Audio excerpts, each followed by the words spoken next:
The prairie was dry as an old bone, cracked in the heat and whispering with a wind too tired to howl.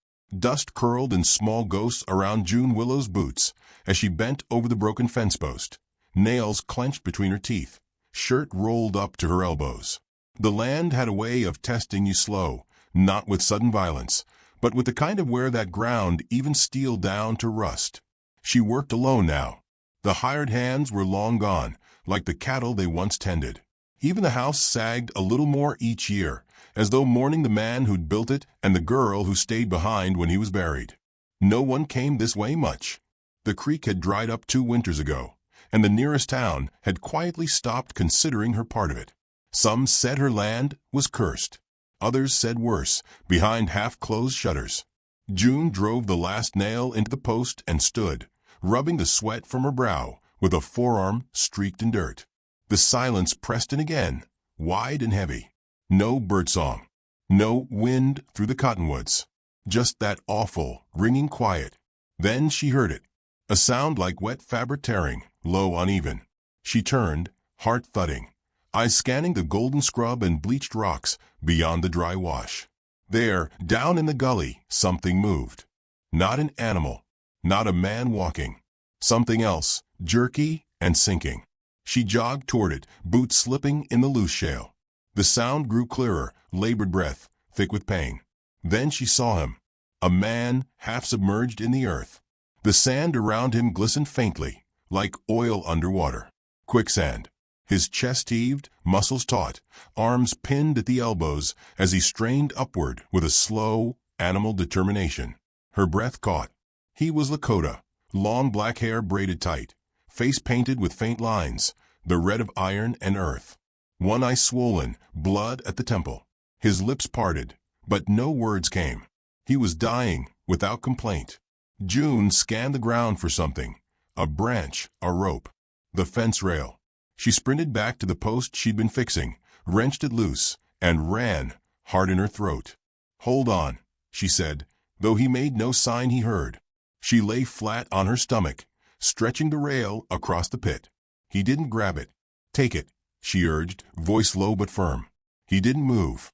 She realized then his arms were too sunk to reach. Cursing under her breath, she edged forward until her own fingers found his wrist. It was slick, sunburnt, trembling with cold. He blinked once, slow, as if to say you don't have to. But she already had. She braced her knees against a rock and pulled.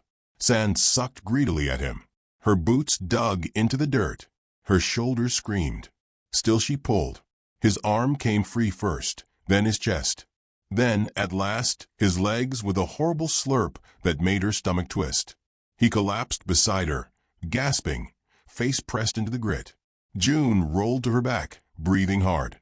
The sun overhead seemed impossibly bright. Minutes passed. Finally, she sat up, brushing dust from her lips, and looked at him. He was motionless except for the slow rise and fall of his ribs. She rose to her feet, moved to her canteen, and knelt beside him. He turned his head just enough to meet her eyes, and that was when she saw it, not fear, not shame. Acceptance.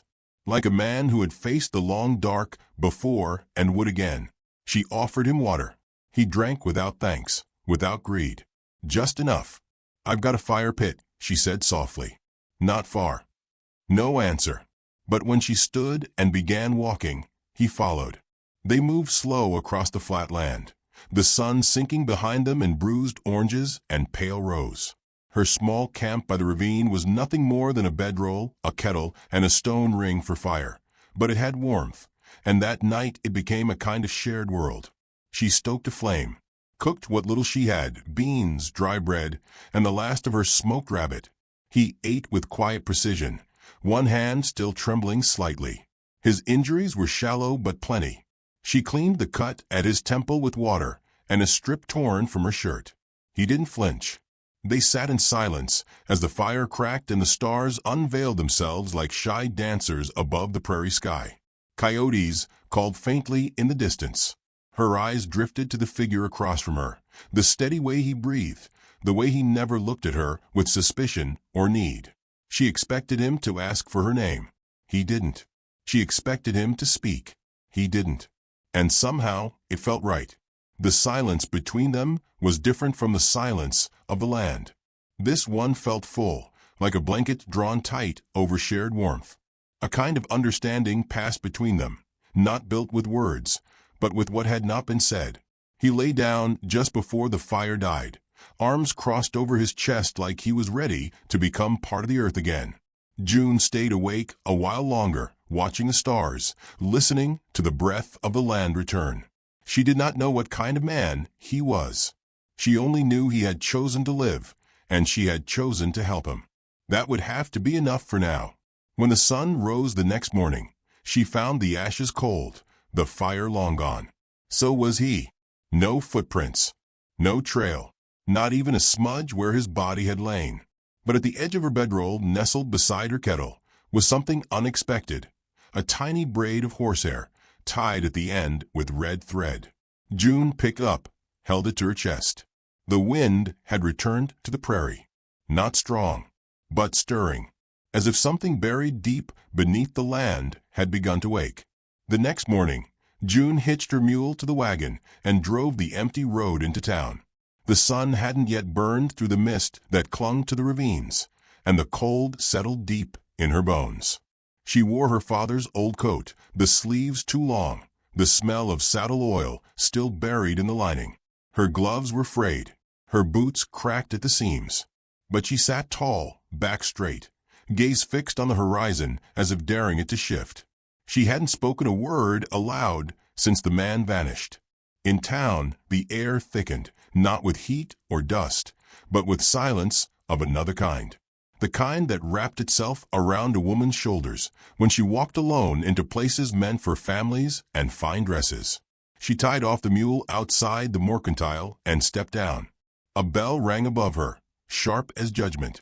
Inside, the room went quiet. It was faint, but there, the pause and voices. The way old Mr. Carver stopped stacking grain sacks mid-motion. The way Miss Beadle at the counter shifted her weight, suddenly preoccupied with a bolt of calico she'd been holding upside down. No one said her name, but she felt it on every breath. June kept her chin high, walking the wooden aisles with quiet purpose. Flour, oats, and coffee. That was all she needed. But as she turned into the back corner for salt, she nearly collided with Elias Booker. He caught her by the shoulders. Too firm. His fingers lingered. "Well now," he said, smiling with a mouth that never reached his eyes. "Didn't expect to see you in today. Thought maybe the wind carried you off." She stepped back. "I'm fine. I can see that. Though it don't stop folks from worrying. A woman out there all alone. Land like yours, that kind of silence can twist a person's mind." She said nothing. There was no sense arguing with a man like Elias. One who thought cruelty was just concern said a little louder. He stepped closer, dropping his voice to something meant to sound gentle. "June, you know my offer still stands. My pa would marry us himself. You'd have a roof, help on the land, someone to see to your protection. Folks wouldn't whisper so much. They'd whisper more." He chuckled, low and unpleasant. "Maybe. But at least they'd call you respectable." She looked at him then, not the polished boots, or clean shave, or the way he blocked the aisle like it belonged to him. She looked into the center of him and saw the rot, the need to control what he could not understand. "I don't need your respect, Elias. Just the salt." She stepped past him. His hand twitched like he might grab her, then thought better. "You're not as strong as you act," he muttered. Not loud enough for the room, but loud enough for her. "One of these days, that land will swallow you whole." June didn't turn. She paid for her things at the counter, Mrs. Mabry giving her a long, searching look, but saying nothing. Just bagged the items slow, with trembling fingers. Outside, the wind had picked up. She was tying the flour down when she heard small footsteps and turned. Little Davy Rourke, red-faced and nose running, was holding out a bundle in both hands. "A man told me to give you this," he said. "Said you'd understand." The bundle was wrapped in cloth, old muslin dyed deep red. June knelt, brows furrowing. "What kind of man, Davy?" The boy shrugged. "Had feathers in his hair. Didn't say much. Just waited by the blacksmith's tree. Gave me that and a carved horse too. I kept the horse." June smiled faintly. That's fair. She unwrapped the cloth slowly.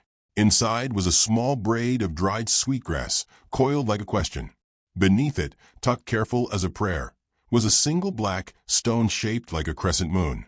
Davy tugged her sleeve. Is it magic? She looked down at him, eyes distant. Not the kind folks talk about. But yes, I think it is. On the ride home, the sun slipped behind the clouds, and the land took on that eerie stillness again.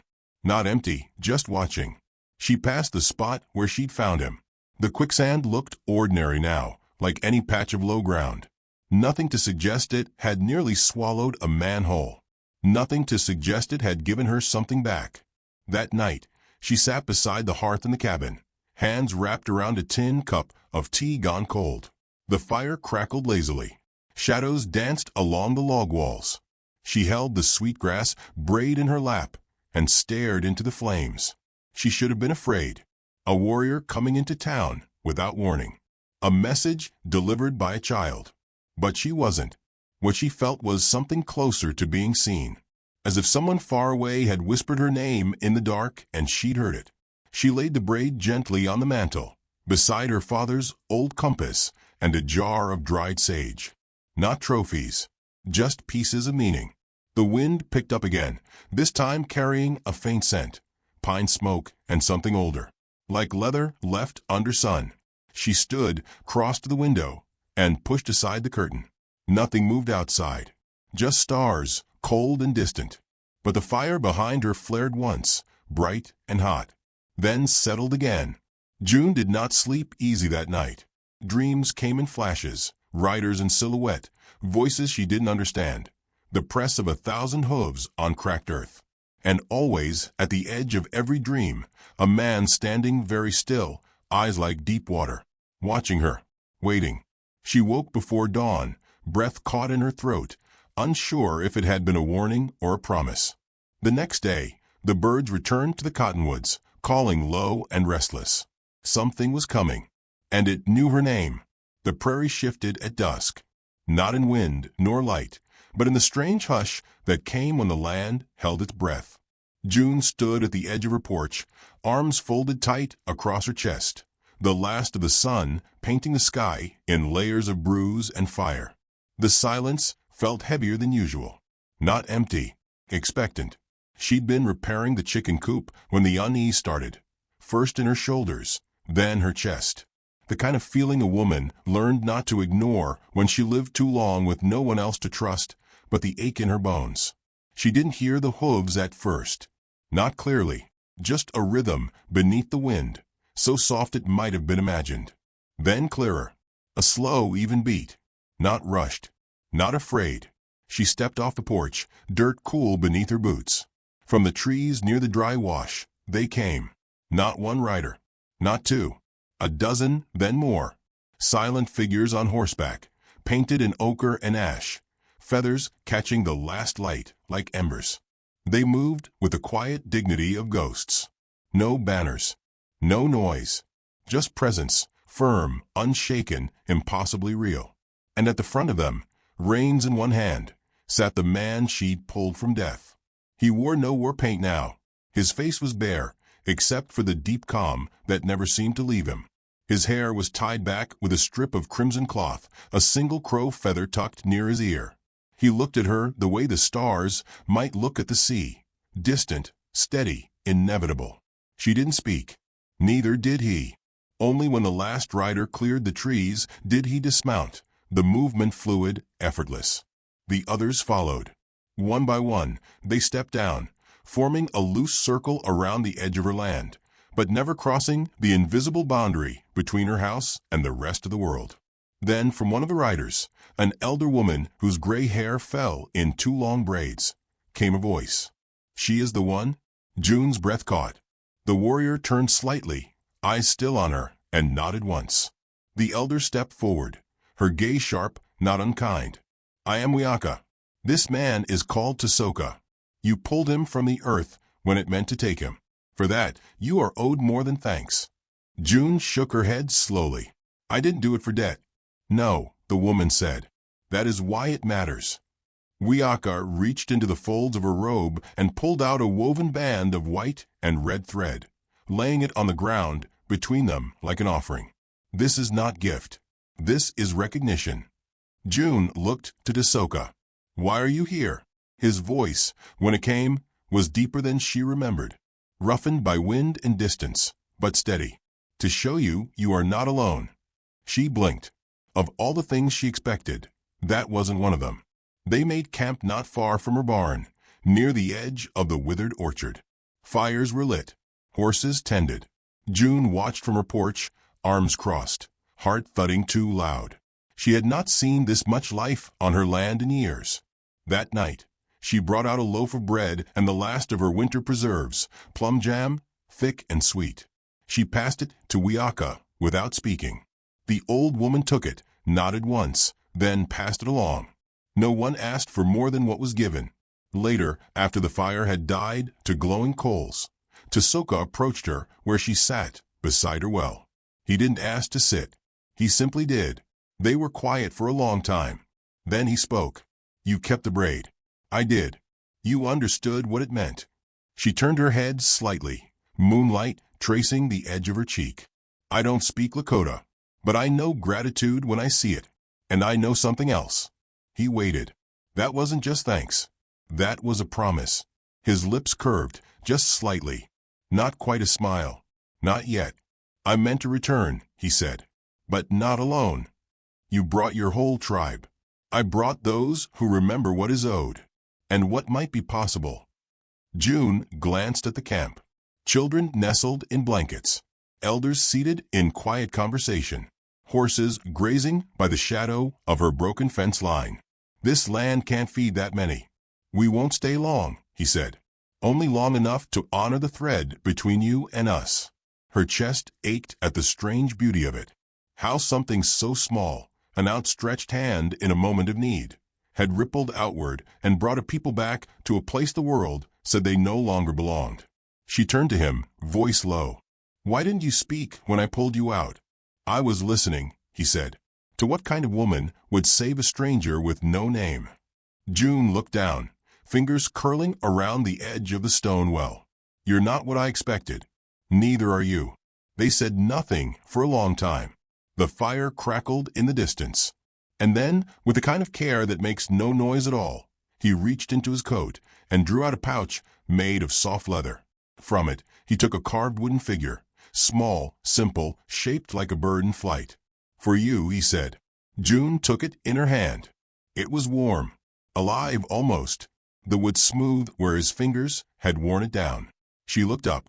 Why? His eyes did not waver. Because you are the kind of woman who leaves the gate open, even after wolves come through. Something broke then, not in her, but around her. Like the wind changed shape. Like the land leaned in closer to listen. She didn't speak again, just nodded, once and rose. He did too. As they parted, she realized she'd stopped feeling alone. Not because there were people camped on her land, but because someone had looked into her and seen something worth returning for. That night, sleep came easier. And in her dream, she was standing on a hill beneath a sky of moving stars, while the land below sang with voices long thought silenced. She woke before dawn, hands still curled around the little bird. And for the first time in years, she felt that something new had begun, not loud, not wild, but steady, like the heartbeat of a man pulled from the earth. The first real trouble came not with shouts or gunfire, but with dust. June saw it from a ridge, a low, unsettled cloud, moving too steady to be wind, too narrow to be a storm. She set her tools down slow, shading her eyes with a hand hardened by years alone. It was a posse. 5 riders at first, then 7, galloping hard toward her land like they owned it, like the earth would move just to clear their path.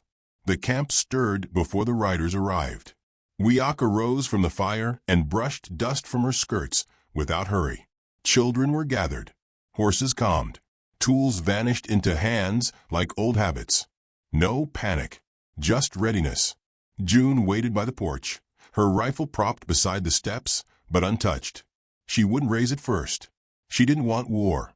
But she knew deep in her chest, that some men came looking for exactly that. Elias rode in front, high in his saddle, hat pulled low over eyes that never held kindness. His shirt was clean, pressed, the mark of someone who hadn't worked a day in months. Behind him came Clay Tomlin, Hank Feathers, and others from town. Men who'd never once looked June in the eye unless there was something they meant to take. They pulled their horses up hard, hooves tearing through the dry soil. Elias dismounted with the drama of someone born into small power and desperate to show it. "You're harboring savages now," he said, not as a question. June didn't blink. "I'm offering hospitality." He stepped closer, boots crunching across gravel. "They're camped right on the edge of town lines. You know that's trouble." "This is my land," she said calmly. "You know that. Land don't matter when it draws danger. They're not here to harm anyone." Elias snorted. "You think folks care about their intentions? You think the preacher's going to bless this mess when word gets to him that June Willows opened her fields to painted warriors?" She said nothing. Let the silence answer for her. He leaned in, breath hot. "I tried to help you. Tried to make things respectable. But no, you had to play queen of the dirt. Now you'll be lucky if no one rides out here tonight and sets fire to the whole mess while you sleep." June's voice was soft, but it didn't shake. "You'll find I sleep with my eyes open." That earned a smirk. "So be it." From behind him, Hank nudged his horse forward, rifle angled down but loaded. "Elias, we gonna let her keep him here?" Before Elias could answer, Tisoka stepped into view. No war paint, no weapon drawn, just his quiet presence, still as the trees behind him. His gaze held Elias's, unblinking. "You are afraid," Tisoka said, voice low. "But not of us. You are afraid of a world you do not control." Elias stiffened. "I don't take lectures from a man who doesn't belong here." Tisoka tilted his head, like he was weighing whether the man before him was worth the words he used. "We belong to the earth. That's more than most can say." For a long beat, no one moved. Then Elias spat in the dust. "I give you 2 days," he said to June, loud enough for all to hear. 2 days to send them off. After that, don't say I didn't warn you. He mounted again. The posse turned as one and rode off, leaving churned dirt and tension in their wake. June exhaled, slow. Wiaka joined her, eyes narrowed. "Your men carry fear like matches." "Fear's easy," June said. "It burns faster than thought." The next day passed quiet, but not in peace. A heaviness settled on the ranch. The tribe worked without speaking of the threat, but June could feel the awareness in their movements. Tisoka helped mend the barn wall, his hand steady even as his eyes stayed sharp, watching the horizon like it might fracture. That night, as the firelight painted long shadows, June sat beside him on the porch. "They'll come," she said. "Yes.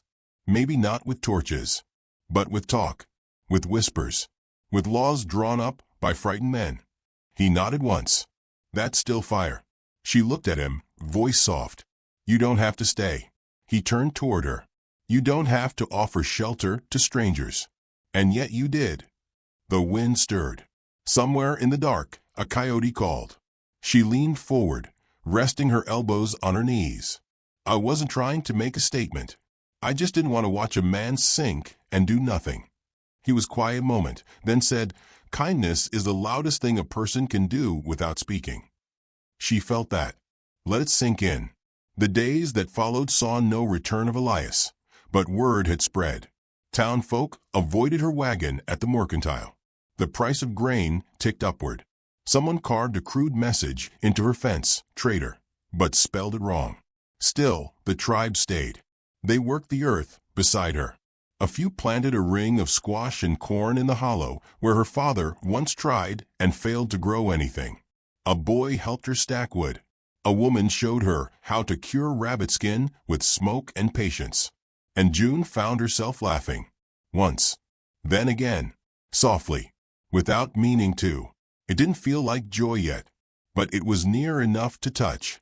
On the 4th morning, she found Tisoka by the eastern field, kneeling by a circle of stones she hadn't seen before. He stood when she approached, brushing dirt from his hands. "What is it?" "A place for remembering," he said. Is it for you? He looked out at the horizon. For anyone who came before, and anyone who chooses not to forget. She swallowed, throat dry. Does that include me? He met her eyes. It already does. That evening, as they shared a pot of boiled roots and herbs, June felt something shift. Not in the air, not in the camp, in herself. The land was no longer just hers. And for the first time, she didn't mind. But deep in her chest, she still heard the sound of hooves. Still tasted dust in the back of her throat. Because some men didn't just ride away. They circled, waiting for the wind to turn. It began with the scent of smoke. Not cooking fires or damp cedar. This was different. Bitter, acrid. The kind that clung to your lungs and warned your body before your mind understood why. June woke before dawn, her breath catching.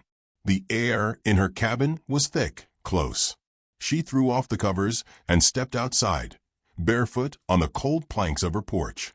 The sky hadn't yet turned pale, but the wind carried a reddish glow from the hills to the west. Distant but moving. Fast. Flames. Her mind moved faster than her fear. She pulled on her boots, grabbed her coat, and ran for the edge of the camp. Already, others were stirring. The older children were being led from their tents by Wiaka, her long braids swinging as she barked quiet orders. Men gathered near the horses, strapping packs, their faces tense but unreadable. Even in danger, they moved without chaos. Tisoka was at the front, a rifle across his back, eyes trained on the horizon.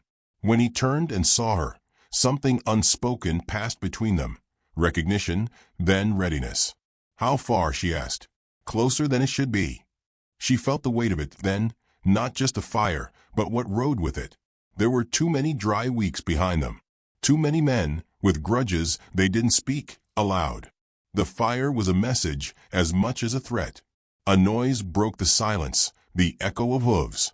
June turned, heart stuttering. Riders. 6 of them crested the far hill, backlit by firelight, their silhouettes black against the orange smear of the sky. Elias was at the front, rifle raised high like a preacher's staff. Behind him, the same men who'd threatened her days before, now emboldened by smoke and darkness. He didn't slow, didn't stop. He rode straight to the edge of the field, pulled up hard, and shouted across the space between them. I warned you, June. She stepped forward. You lit that fire. He didn't deny it, just bared his teeth. Not me. Wind did. That's what happens when dry land gets crowded with the wrong kind of people. Beside her, Tisoka said nothing, but the stillness in him grew sharper, tighter, like a drawn bowstring. He walked to June's side, silent as a falling leaf. Elias's eyes narrowed. You've got 2 choices now. Drive them off, or burn with them. The wind shifted, carrying the fire closer. Embers rode it like messengers. The hills behind her ranch crackled and snapped as the flames licked low branches and old roots. The earth itself seemed to breathe heat. June's voice cut through it. You think burning my land will break me? Elias laughed. No, June. I think letting it burn might remind folks you never belonged here to begin with. Tisoka stepped forward. You came to destroy, but you brought no truth with you. Only fear. I brought warning, Elias barked. This place was never meant to be a camp for savages. June moved then, not toward Elias, but toward the center of her field. The wind tugged at her coat. Smoke blurred the edge of her vision. She lifted both hands, open-palmed, and called out to everyone, voice clear. No one fights tonight. The words stilled the air. I won't let this land see blood because men couldn't bear to let it change, she said, turning to face both sides. This land has swallowed enough grief. It doesn't need more. Tisoka looked at her, then nodded once. He stepped back. The others followed. Wiaka lit a single torch and raised it toward the sky. The elders began to sing, not loudly, not in defiance, but in mourning. A low chant, ancient, meant to carry the memory of those who once walked these hills. The sound drifted over the grass like smoke, soft and slow. Elias shifted in his saddle. What's this supposed to be? A prayer, Tisoka answered. Not for you. For the land you're trying to destroy. One of the riders behind Elias lowered his rifle. Another turned his horse slightly away, uncertain. June watched them all. Her voice softened, but didn't weaken. You lit a fire, Elias, and expected to be the only one who could control it. But fire doesn't ask who's holding the match. The blaze crept closer. Sparks rained down from the ridge. Flames began to lick the northern fence. She turned to her people, because that's what they were now, and called out, "Break the water barrels. Dig the line. We fight the fire, not each other." They moved without question. Buckets were passed. Trenches dug. Blankets soaked and flung over fence posts. The young ones carried sand from the riverbed. The elders, even the bent and gray, formed lines. June saw Tisoka dart toward the barn, leading horses into the clearing beyond the creek. Wiaka stood in the middle of the fire line, eyes closed, whispering to the wind as if it might listen. The settlers stayed frozen at first, watching the ones they meant to burn rush to save the land. Then, one by one, they dismounted.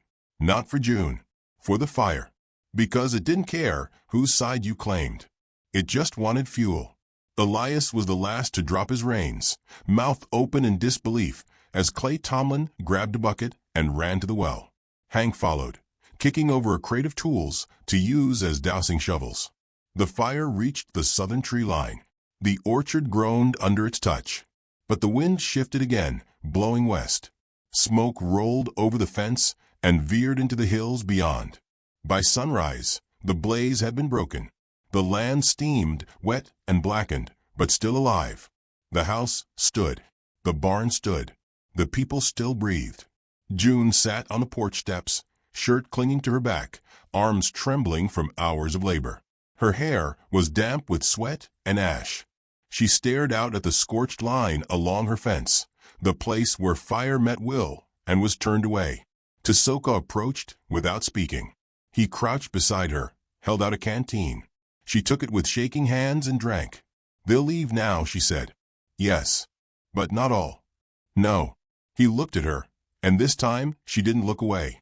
"Some men won't change," she whispered. "But others, they saw something tonight." "They saw truth," he said. June's throat tightened. "They saw who tried to burn this place, and who fought to save it." The sun climbed higher, touching the edge of the field, the buckets, the blankets hung to dry. Children laughed again. Horses grazed. The fire line had become a line of memory. Elias was gone, slipped away before dawn, pride dragging behind him like a broken saddle. Clay stayed, helped fix the orchard gate without a word, left a sack of coffee on her porch before riding home.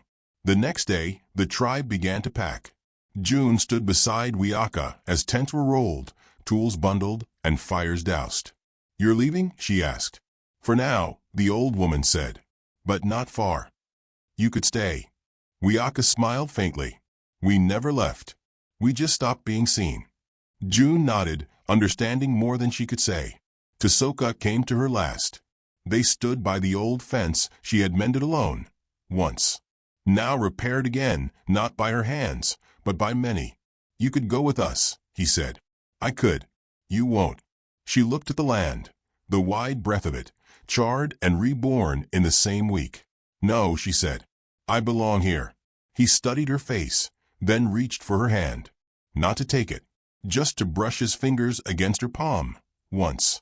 "Then I'll return," he said. She held his gaze. "You already did." When the last horse vanished over the ridge, June stood alone again. But the land felt different. Not healed, not safe, but changed, witnessed. And she, too, had changed. She was no longer just a woman with too much land and too many ghosts. She was the one who stood in the fire and did not burn. And in time, the wind would carry her story, not as legend, but as truth. Because the land remembers what most men forget, that kindness is stronger than fear, and some fires are not meant to destroy, but to reveal who we really are beneath the dust.